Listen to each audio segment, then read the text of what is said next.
வணக்கம். இன்னைக்கான பதிவு என்னென்னா, எல்லாருக்குமே மிக அவசியமான முக்கியமான ஒரு பதிவாக தான் இருக்கும். என்னென்னா, பண விரயம்.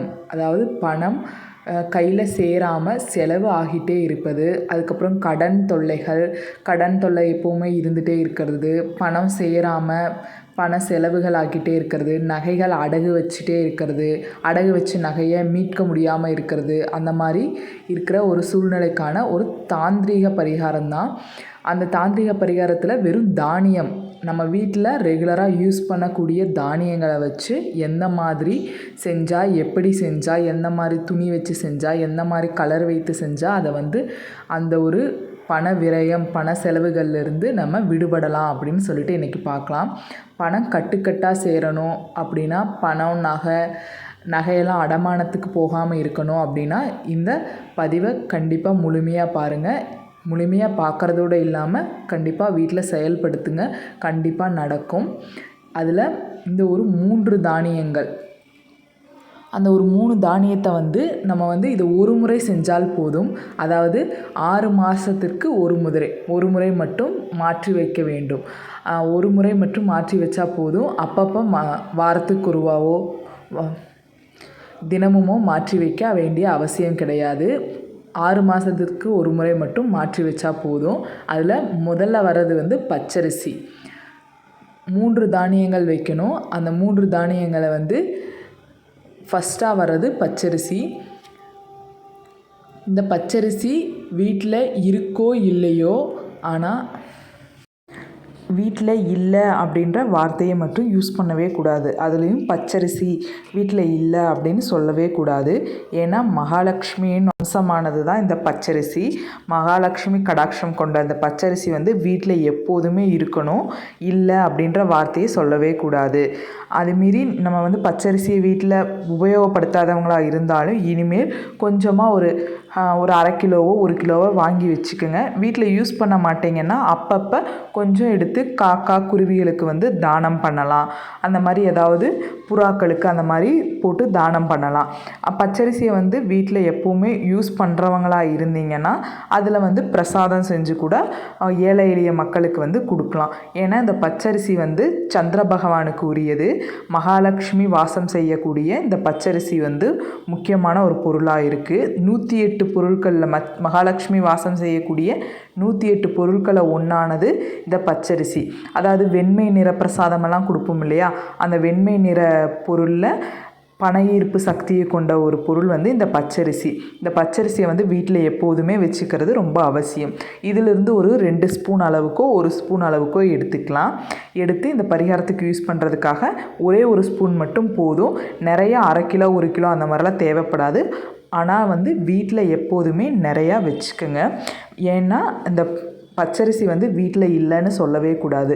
நம்ம இப்படி வீட்டில் சாப்பாட்டுக்கு உபயோகப்படுத்துகிற அரிசி இல்லாமல் எப்போவுமே நிறைவாக வச்சுக்குவோம் இல்லையா, அந்த மாதிரி இந்த பச்சரிசியும் எப்பவும் நிறைவாக வச்சுக்கிட்டே இருக்கணும். பச்சரிசி யூஸ் பண்ணாதவங்களாக இருந்தாலும் வாங்கி வச்சு தானம் பண்ணுறதுக்காகவாவது அதை யூஸ் பண்ணிக்கலாம். ரெகுலராக யூஸ் பண்ணுறவங்க வீட்டுக்கு யூஸ் பண்ணுறது மட்டும் இல்லாமல் ஏழை எளிய மக்களுக்கும் அதை பச்சரிசியாகவே வாங்கியும் கொடுக்கலாம். இல்லைன்னா பிரசாதம் செஞ்சு கூட கோயில்களில் அந்த மாதிரி தானம் செய்யலாம். அடுத்தது சுண்டல், கொண்டைக்கடலை. கருப்பு கொண்டைக்கடலையாக இருக்கலாம் அல்லது வெண்மை கொண்டைக்கடலையாக இருக்கலாம். 2ல் ஏதாவது ஒன்று எடுத்தால் போதும். அதுலேயும் நிறையா கிலோ கணக்கில் எடுக்கணும்னு அவசியம் கிடையாது. ஒரு 2 ஸ்பூன் அளவுக்கு 1 ஸ்பூன் அளவுக்கு எடுத்துக்கிட்டால் போதும். இந்த சுண்டல் எல்லாருக்குமே ஒரு தெரிஞ்ச விஷயம். குரு பகவானுக்கு உரிய தானியத்தில் ஒன்று சுண்டல் ஆகும். ஏன்னா இந்த சுண்டலை நல்லா ஊற வச்சு அதை மாலையாக கோர்த்து வியாழக்கிழமை அன்று குரு பகவானுக்கு சாற்றி நம்மளோட வேண்டுதலை வைக்கிறது எல்லாருக்கும் வழக்கமாக இருக்கக்கூடிய ஒன்று. சுண்டல் குரு பகவானுக்குரிய தானியம். ஒவ்வொரு பகவானுக்குரிய தானியத்தையும் அவரோட சன்னதியில் கொண்டு போய் வச்சோ, அவருக்கு மாலையாக அணிவிச்சோ, இல்லை ஒவ்வொரு கோயிலில் அதை தீயில் போட்டு அது ஒரு இதாக செய்வாங்க இல்லையா, அந்த மாதிரி நெருப்பில் இட்டு செய்யக்கூடிய அவருக்கு அந்த பகவானுக்குரிய தானியத்தை செய்யும்போது அந்த நம்ம கேட்கக்கூடிய வரத்திற்கோ கேட்கக்கூடிய பலனிற்கோ அது கூடுதலாக ஒரு சக்தி கொடுக்கும் அப்படின்றது ஒரு இது. அதனால் இந்த சுண்டல் குரு பகவானுக்குரியது. இதையும் ஒரு 2 ஸ்பூன் அளவுக்கு எடுத்துக்கலாம். பலன் வந்து அந்தந்த பகவானுக்குரிய பொருட்களை எடுக்கும்போது வந்து பலன் வந்து அதிகமாக கிடைக்கும் அப்படிங்கிறது ஒரு நியதி. சுண்டல் வெள்ளை சுண்டலாகவும் இருக்கலாம், கருப்பு சுண்டலாகவும் இருக்கலாம். இதில் ஒரு கைப்பிடி அளவுக்கோ ஒரு 2 ஸ்பூன் அளவுக்கோ எடுத்துக்கலாம். அடுத்தது 3ஆவதாக வர்ற பொருள் என்னென்னா துவரம் பருப்பு.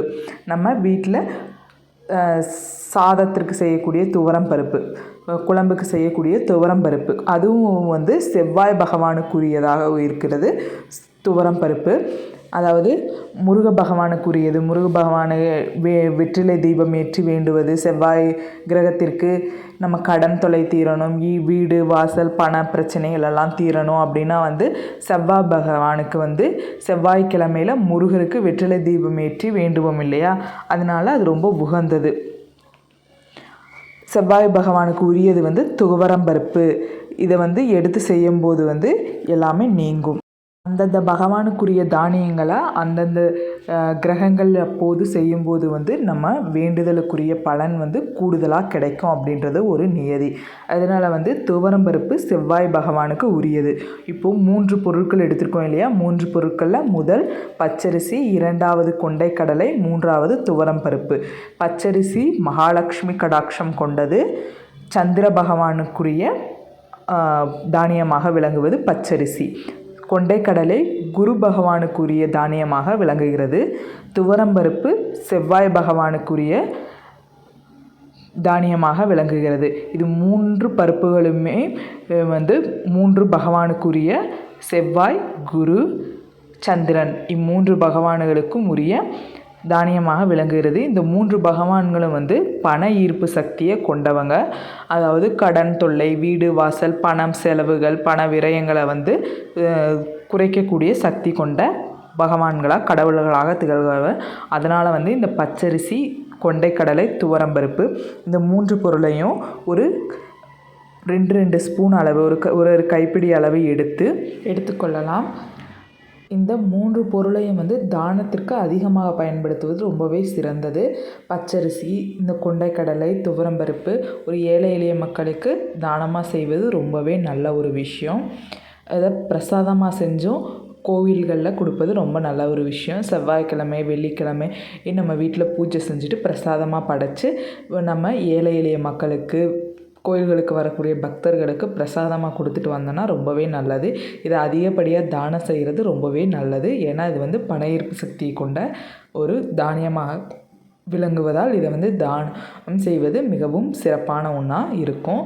இந்த 3 பொருளையும் எடுத்து பச்சை நிற துணி, ஒரு கையகல பச்சை நிற துணியில் வந்து இதை ஒளிச்சு வைக்கணும். அதாவது பவுல்லையோ ஒரு சின்ன தட்டுலையோ போட்டு வைக்கக்கூடாது.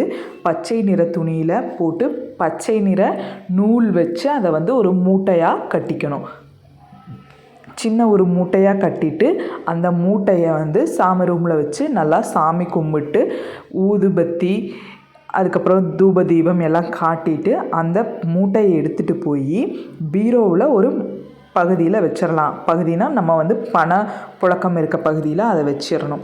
வச்சுட்டு நம்ம வந்து எப்போவுமே வீட்டில் சாமி கும்பிடும்போது சூடம் ஊதுபத்தி காட்டும் போது அந்த மூட்டைக்கும் ஊதுபத்தி தூப தீபம் எல்லாம் காட்டி சாமி கும்பிட்டுக்கிட்டே ரெகுலராக சாமி கும்பிட்டுக்கிட்டே வரணும்.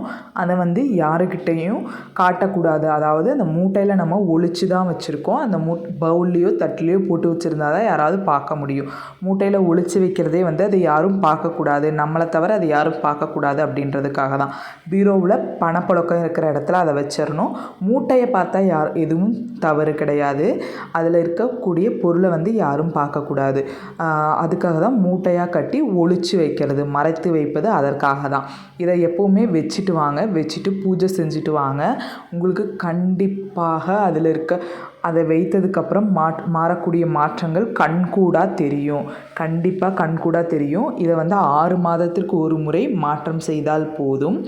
தினமுமோ இல்லை வாரத்திற்கு ஒரு முறையோ மாதத்திற்கு ஒரு முறையோ மாற்றம் செய்ய வேண்டிய அவசியம் கிடையாது. வருடத்திற்கு 2 முறை மற்றும் மாற்றி வைத்தால் போதும். அதாவது பச்சரிசி, சந்திர பகவானுக்குரிய பச்சரிசியும், குரு பகவானுக்குரிய கொண்டைக்கடலையும், செவ்வாய் பகவானுக்குரிய துவரம்பருப்பும் 3ம் பண ஈர்ப்பு சக்தியை கொண்டவை, பண விரயத்தை தவிர்க்கக்கூடியவை. அதனால் இது 3ஐயும் பச்சை நிற துணி, பச்சை நிறமும் வந்து பண விரயத்தை குறைக்கக்கூடியது, பண ஈர்ப்பு சக்தி கொண்ட நிறம். அதனால் அந்த நிற துணியில் போட்டு கட்டி ஒரு மூட்டையாக பணப்புழக்கம் இருக்கக்கூடிய இடத்துல, நம்ம எப்போவுமே பணம் வைத்து எடுக்கக்கூடிய இடத்துல வச்சு ஒரு மூட்டையாக கட்டி ஒளிச்சு வைக்கணும், மறைத்து வைக்க வேண்டும். அதற்கு தினந்தோறும் பூஜை செய்து, வீட்டில் பூஜை செய்யும் போது எல்லாம் தினந்தோறும் பூஜை செய்து அதற்கும் தூப தீபம் எல்லாம் காட்டி பூஜை செஞ்சுட்டு வாங்க. கண்டிப்பாக கண்கூடாக உங்களுடைய பண விரயத்திற்கோ, அடகு வைத்த நகைகளை மீட்பதற்கோ, அடகு போகாமல் நகைகளை தவிர்ப்பதற்கோ கண்டிப்பாக இந்த தாந்திரிக பரிகாரம் உபயோகமாக இருக்கும். வீட்டில் கண்டிப்பாக இதை செஞ்சு பாருங்கள், நல்ல மாற்றங்கள் தெரியும். இதை செஞ்சு பார்த்துட்டு உங்களுக்கு நிகழக்கூடிய மாற்றங்களை கமெண்ட்ஸில் கண்டிப்பாக சொல்லுங்கள். அதற்கு கண்டிப்பாக பலன் கிடைக்கும். கண்டிப்பாக நீங்களும் கமெண்ட்டில் நல்ல விதமான தான் சொல்லுவீங்க. வேறு ஏதாவது தகவல் தேவைப்பட்டுச்சுன்னா கமெண்ட்டில் சொல்லுங்கள். உங்களுக்கு இருக்கக்கூடிய டவுட்டுகள் அந்த மாதிரி ஏதாவது இருந்தால் கூட கமெண்ட்டில் கேளுங்க. நம்மளோட சேனலை சப்ஸ்கிரைப் பண்ணிக்கோங்க. உங்களுக்கு இந்த பதிவு ரொம்ப பிடிச்சிருந்துச்சுன்னா உங்களோட ஃபேமிலி மெம்பர்ஸ்க்கும் ஷேர் பண்ணுங்கள். நன்றி.